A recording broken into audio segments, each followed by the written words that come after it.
A few weeks ago, we compared the Dayton Audio MX5-22 5.25-inch subwoofer to the venerable Tangband W5 1138 subwoofer. They're very similar. The Dayton is updated with modern touches, but they perform nearly identically. The Dayton Max-X driver, however, has a slight edge in that it can reproduce lower frequencies a bit louder than the Tangband. In that video, I took measurements of both drivers and worked from those specs. Because of that, I think the difference in driver performance looked to be a bit larger than in real life, but there is a difference. Since the voxel already exists as a small enclosure based on the Tangband W5, I decided to go a little larger for the Max-X enclosure with an almost extended base shelf design and see what it could do. And this is what I came up with. I'm calling it the Mini Max Subwoofer. If the voxel is shoebox sized, then let's call this one boot sized. So first off, some of you might already be thinking, hey Tom, why not use passive radiators and get the enclosure size even smaller? And if you've watched this channel for any length of time, you know that I love to use passive radiators anytime they fit the bill. But in this case, with the driver being only $50, I didn't think it made sense to spend another $50 to $80 on this project for passive radiators, even though it may have brought the size down a good bit. This is a budget driver, so therefore a budget project. Also, I've already created two lovely compact subwoofer designs using passive radiators with the excellent Epique line of subwoofer drivers. So check them out later if that's your thing. I used WinISD to model the enclosure and BaseBox Pro to give me the physical dimensions of what 12 liters might look like in the real constructed world. So I ended up with this enclosure. It's 16 inches by 10 inches by 7.5 inches with an ABS vent 2 inches inner diameter using two 90-degree elbows. I think this is the middle size of elbow. There is a longer sweeping one and a very tight turn version as well, but the longer sweeping one won't fit in the enclosure. As always, I make a drawing and cut sheet of the various pieces before I start cutting, so I'll know how many pieces to cut, as well as how it glues together. I also drew in the vent on this full-size drawing so I knew how long to cut each vent piece, and to ensure it would fit inside the enclosure as I wanted. This really is an easy enclosure to build. If you have a table saw and a few clamps or tape, you can easily build it in one day. I would suggest gluing the box together, leaving the front baffle off for the first glue up. Then while that's drying, you can work on other things such as the driver recess and cutout. I'm using 3/4-inch particle board for this project because I just happen to have some. I'm out of MDF at the moment. I recommend scuffing any areas where parts will be glued together to give some tooth and to make sure that there isn't anything on the board that could prevent good adhesion. Particle board can have a very textury end grain, but it is much less dusty and nasty smelling when you cut it. It almost smells like you're cutting 2x4s, which I actually don't mind the smell of at all. I like to rub the glue in with my finger to make sure all the areas get covered. Like I said, it's a super simple enclosure to build. Just apply glue to all the touchy parts and then throw some clamps on it to hold it for a few hours. Side note, see those two little rectangle risers that the enclosure is sitting on top of? Boy, those things are handy. I literally use them all the time. They were just thrown together from scraps, but they are great for lifting projects off the table so you can easily get a clamp underneath. I highly recommend making a set of your own when you're getting ready to toss your scrap pile into the bin. I use a rubber mallet to adjust the panels so that they are basically flat and flush. Glue is actually very slippery stuff until it starts to bond, so when you apply the clamp, things will start to move a little. It's best to apply clamps on opposite sides of the enclosure, and then clamp lightly on several clamps until you get things lined up. Then apply some substantial clamping pressure once you're all squared up. As I said, I'm not gluing the baffle on at this point, but I need access to get the vent glued in properly. And you'll see why this is so important in just a minute. So, driver's going to live about here. The vent's going to come somewhere out here, curve around, and then exit out here. So it's going to be a setup something like that. Driver will be here. So the vent's going to need to exit here someplace. Somewhere about here. And I have a little bit of leeway. It doesn't have to be right up against the end of these panels. About 1/4 of an inch I think will do fine. That'll give me a chance to do a little round over on the exit of the vent. What I'm going to do is I'm going to drill a hole exactly the size of this. As luck would have it, I happen to have a 2 3/8 inch Forstner bit that's exactly the size of this, approximately exactly.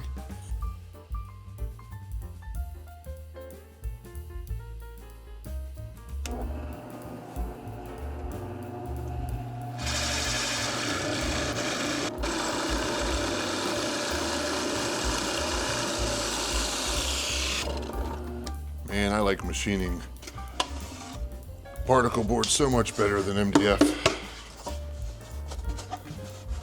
It smells like real sawdust almost. I love it.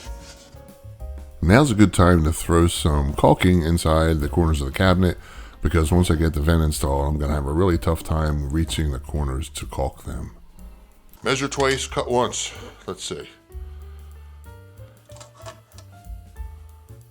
Yep, 11 3/4. 11 3/4. Let me cut it, 11 3/4.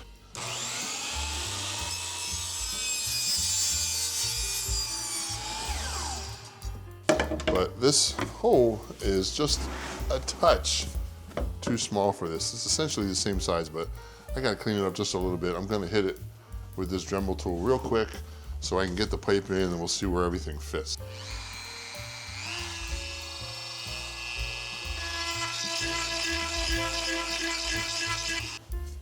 That was loud. Just a little bit more.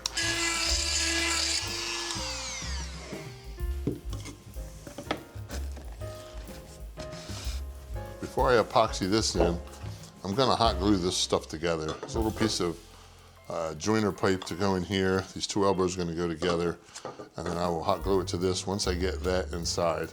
Let me get going here.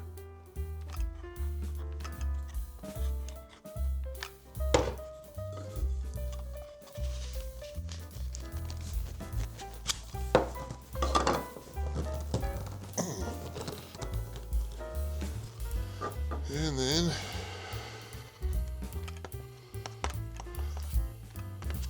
put that in there like this.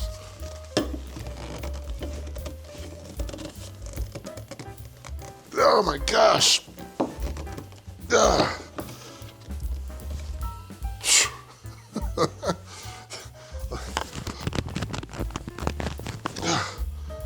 The hot glue takes really fast, I guess.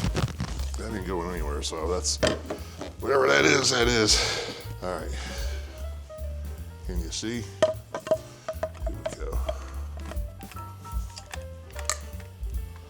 I know you can't see that. I'm sorry, but I gotta work quick. Oh, God, zooks. All right. So next step is put some epoxy on here, slide this in, and maybe I'll put a little fillet of epoxy there just to beef the whole thing up. But first of all, let me get some epoxy here and get that pushed in. All right, mix this up. Mix, mix, mix, mix, mix, mix. The epoxy, do, do, do, do, do. All right, spread some goodly amount around this outside of that. All right. Next step, push this in.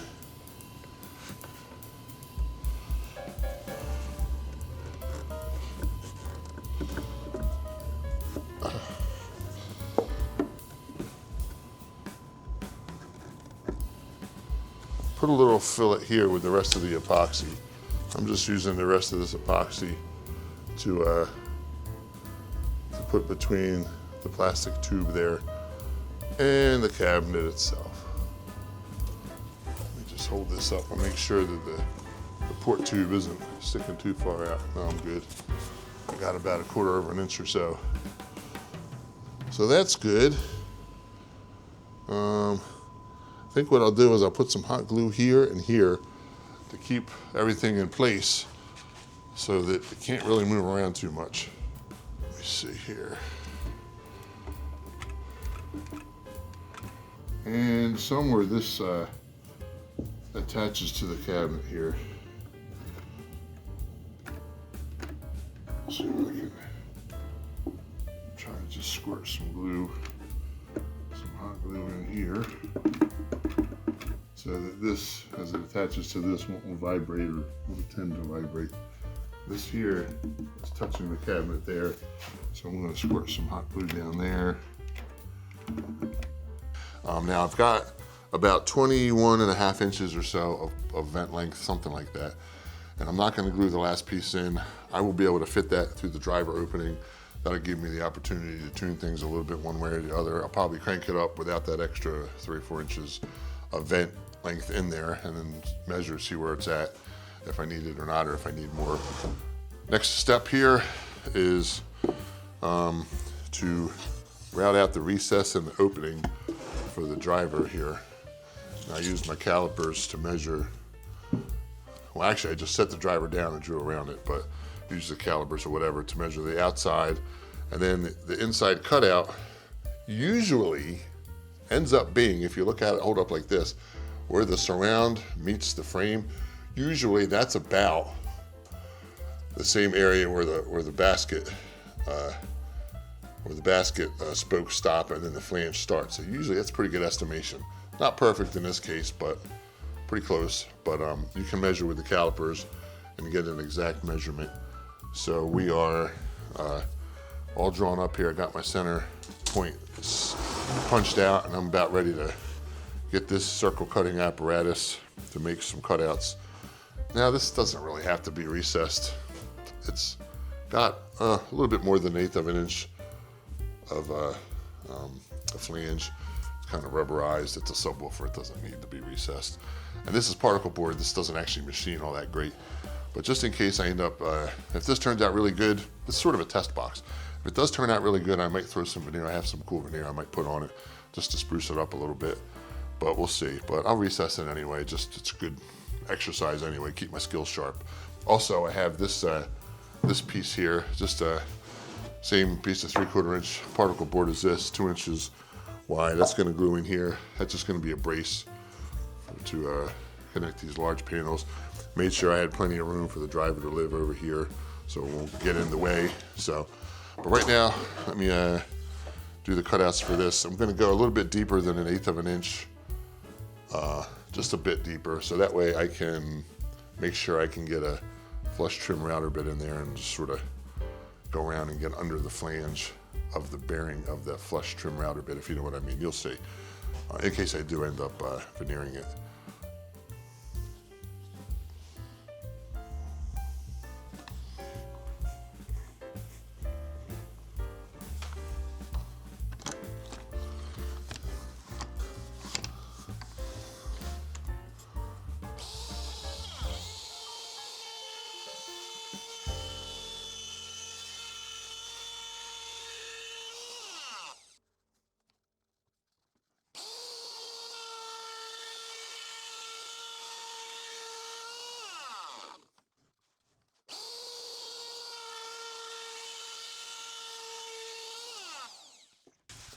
I got my recess. Now I just gotta have to make another quick mark to know where the cut through is gonna be.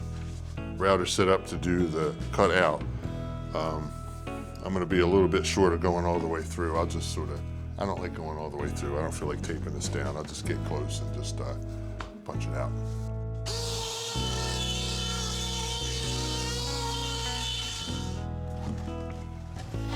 Well, let's do it the old-fashioned way.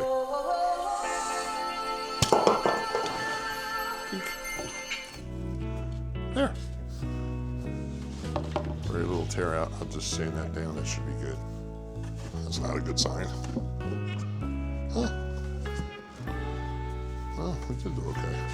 Before I glued on the baffle to finish the enclosure, I cut out an opening for a terminal cup to get the signal to the driver. Then I wired up the driver to get it ready to test out. It has two 2-ohm voice coils, and most home subwoofer amps require at least a 4-ohm load. So I created a jumper line to connect the 2 voice coil pairs together, and then made the main leads to the terminal cup. Before gluing things together, I just taped and clamped on the baffle to make sure that things were working as intended, because once I glue on the baffle, things are much harder to get to. All right, trying it out.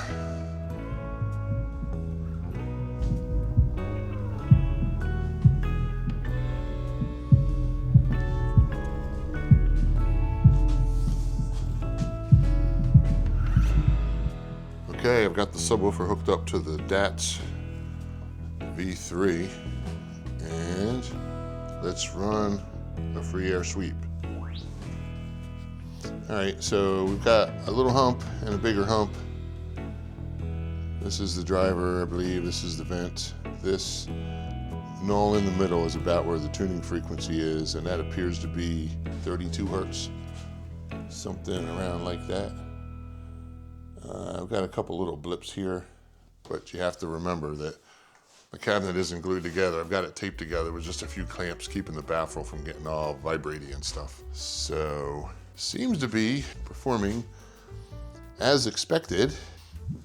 All right, that I'm about 6-7 inches from the corner of the cabinet, close to the driver, close to the vent, and that's what that's looking like right there. So that's 50 hertz, that's 40 hertz, that's 30 hertz. We're pretty flattish down to 30 hertz. That's 20, we're dropping off pretty big. But we are strong down to 30 hertz. And then we drop off. I don't know that you can expect a whole lot more from a 5 1/4 inch subwoofer. That's asking quite a bit to do a lot more than that. It is small after all. But you know, I don't think that's too bad. That looks semi-flattish. And this is like 1/48 of an octave smoothing. There's 20 hertz. There's 30 hertz. About 29 hertz, it starts cliff diving off to the bottom there, but that doesn't look bad to me. And like I said, there's another 2.5, 3 inches, 3.5 inches or so of vent that I didn't add to the end of the vent internally, just because I didn't want to glue something in, you know what I mean? I don't know, that ain't bad. What do you think? Should I cut another section of vent, take the driver out and screw that in and see what that looks like in comparison? All right, I just cut a 3 1/4 inch roughly long piece of 2 inch diameter PVC. I'm gonna install that real quick off camera and we'll see what it does to that, how that changes. Okay, I've got the vent installed. Let's see what the difference is. All right, I had it froze on the last pipe length or vent length. Let's unfreeze it and see what it looks like in comparison. Oops. Very little difference. Actually, the lower end went down a little bit. Well, I guess I like the shorter length a little better. If you see, but that dropped down just a little bit now with a longer vent length. So I'll probably go with the shorter vent length, or the original, just the one length of PVC pipe, and then the 2 elbows seems to be the better of the 2. Let me get a glove. A glove. I'm happy, I'm excited because this turned out as good as it was predicted. And playing some music through it, had some nice little output at the lower hertz range, which is just impressive for a little driver. Just cracks me up. So I'm gonna put a goodly amount on that, put it right in the middle where I marked it out. I pre-marked this out. Give you a little look. It's just in there out of the way, that's all. And now, run a nice thick bead of this stuff all around the edge and on top of this as well. I glued the rest of it with wood glue, Type Bond 2. This, I don't know why I didn't use this, but this I'm using because it's definitely gonna make sure we have an airtight seal on this part, because it does kind of foam up and expand a little bit. It's kind of glue and caulking in one once it sort of foams out. That is more than plenty. Really glue, you wanna squeeze most of the air out of it as much as you can.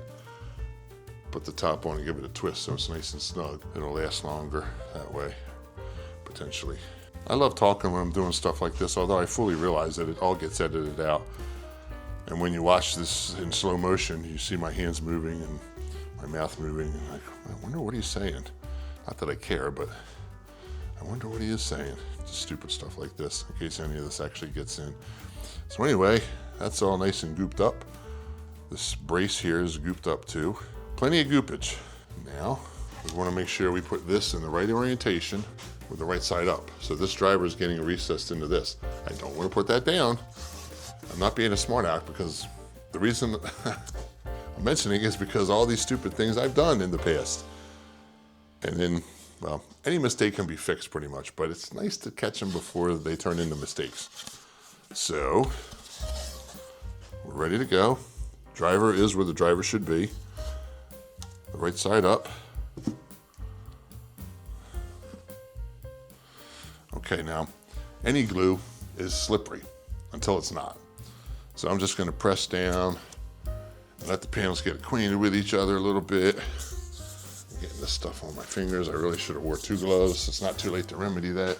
Gorilla Glue's nasty stuff. It stains your skin. Not that I really care a whole lot about that, but it just feels funky.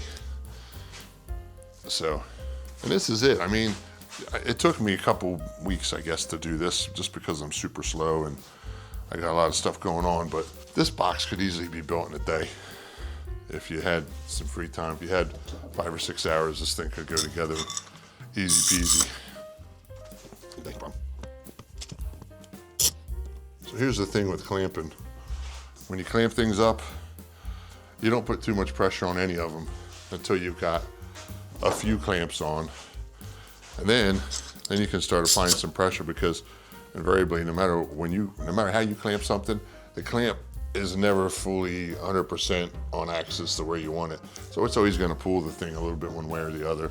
So we're just getting this thing in place pretty close to where we want it. Making sure nothing's sliding or moving around too much. That's staying put pretty good.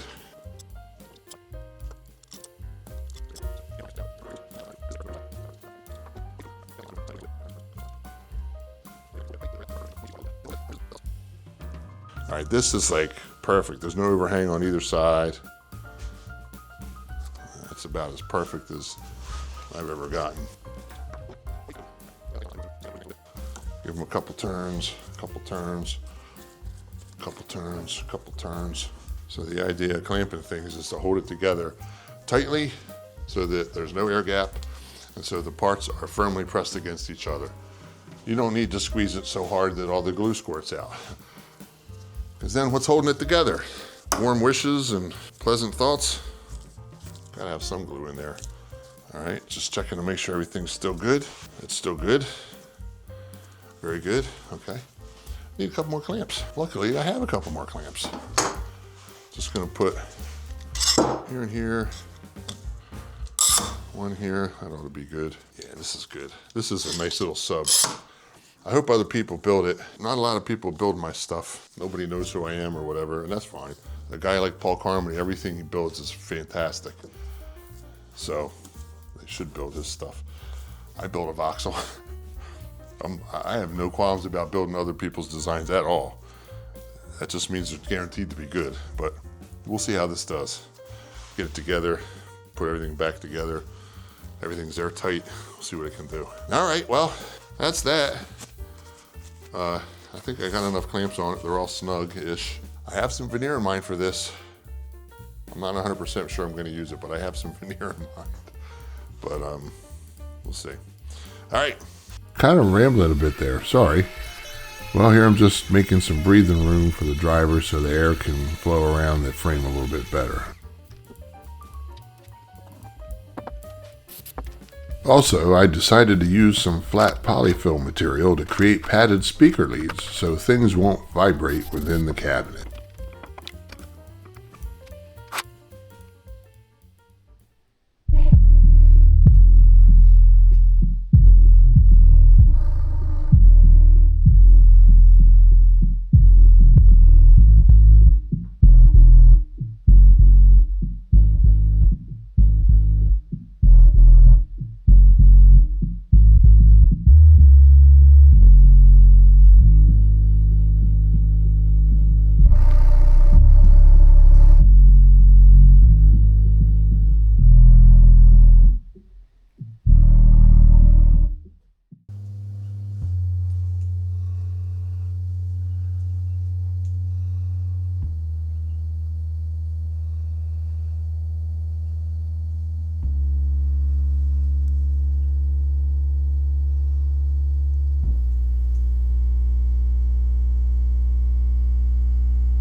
So there it is, the Mini Max subwoofer. Power it with your choice of external subwoofer amp and get flat bass all the way down to 29 Hz in a package hardly larger than the size of 2 12-packs of soda. This video was long and I'm sorry about that, but thanks a lot for watching and we'll see you next time. Bye now.